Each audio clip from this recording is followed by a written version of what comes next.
तवज्जो से सुनना, वाकयात आपने बहुत सुने होंगे और ये भी कई बार सुना होगा, लेकिन शायद के उतर जाए तेरे दिल में मेरी बात। 3 दिन हो गए, शहर मदीना की गलियां सुनी, सहाबा मस्जिद नबवी में आते दिल नहीं लगता है।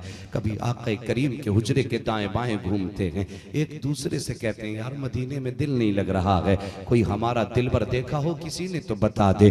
अल्लाह अकबर। 3 दिन गुजर गए, जब सहाबा को आका नजर नहीं आए तलाश करने के लिए निकले हैं। अल्लाह अकबर। तलाश करने के लिए एक सहाबी निकले, बस्ती से बाहर गए, पता पूछा मेरे आका किधर गए हैं।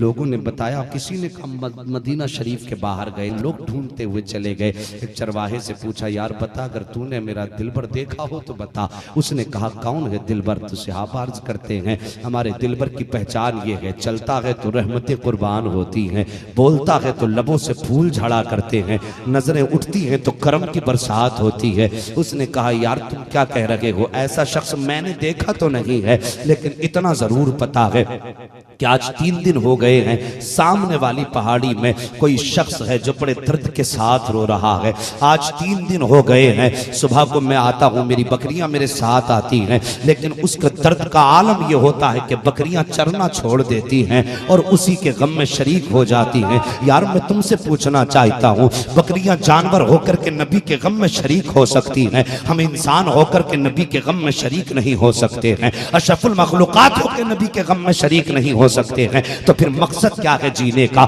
जरूरत क्या है ऐसी जिंदगी की? कहीं डूब के मर जाना चाहिए। अगर आका के दर्द में शरीक नहीं हो सकते हो तो फिर जीने का अधिकार भी नहीं है। अल्लाह अकबर। उसने कहा था मेरी बकरियां हैं कि उसके साथ रोना शुरू कर देती हैं और इस दर्द के साथ वो रोता है कि बकरियां चरना छोड़ देती हैं। मगर कमाल की बात यह है कि 3 दिन से बकरियों ने ना कुछ खाया है ना पिया है। जब शाम को घर जाती है तो दूध हर दिन से ज्यादा दिया करती है। आशिक ने कहा था हो न हो ये मदीने वाले की आवाज ही लगी होगी, हो न हो ये मुस्तफा की सदा होगी। जब आशिक दौड़ के गए तो क्या देखते हैं, सैयदुल अंबिया की पेशानी सजदे में है, ज़बान पे रब्बे हबली उम्मती की सदाएं,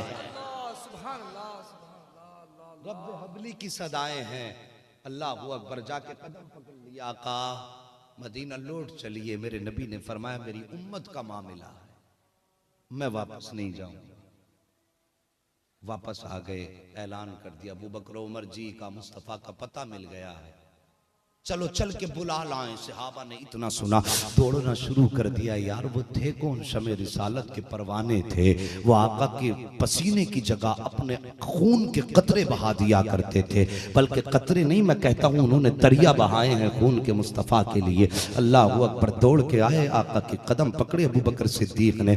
आका जी मदीना लौट चलिए, मस्जिद नबवी खाली है, मुसल्ले पे दिल नहीं लगता है, सरकार वापस चलिए। मेरे सरकार फरमाते हैं अबू बकर मैं कैसे वापस चला जाऊं, आज मेरी उम्मत का मामला आ गया है। आका जी लौट चलिए। सहाबा कदम पकड़ के आंसू बहा रहे हैं, लेकिन मुस्तफ़ा फरमाते हैं अबू बकर जब तक उम्मत के हक में अल्लाह कोई हतमी फैसला नहीं फरमा देता उस वक्त तक मैं वापस नहीं जाऊंगा। अभी सहाबा रो ही रहे थे, इतने में सलमान फारसी कह देते हैं ओ लोगों एक पता बताता हूँ। आका ऐसे नहीं जाएंगे। कहा फिर कहा एक जात ऐसी भी है जिसकी कभी मुस्तफ़ा ने भी नहीं टाली है, अगर वो जात आ जाएगी तो मुस्तफ़ा भी मान जाएंगे। कहा किसकी बात करते हो? कहा मैं जाने मुस्तफ़ा सैयदा फातिमा की बात कर रहा हूँ, कोई जाके सैयदा फातिमा को बुला लाए। इतना सुनना था। लोगों ने कहा सलमान जल्दी जाओ मुस्तफ़ा की शहजादी को बुला लाओ। अल्लाह अकबर। जाके उन्होंने मदीने की खवातीन को तैयार किया। वो सहाबा इकराम की बेटियां बीवियां उठी हैं, सैयदा के दरवाजे पे दस्तक दी है।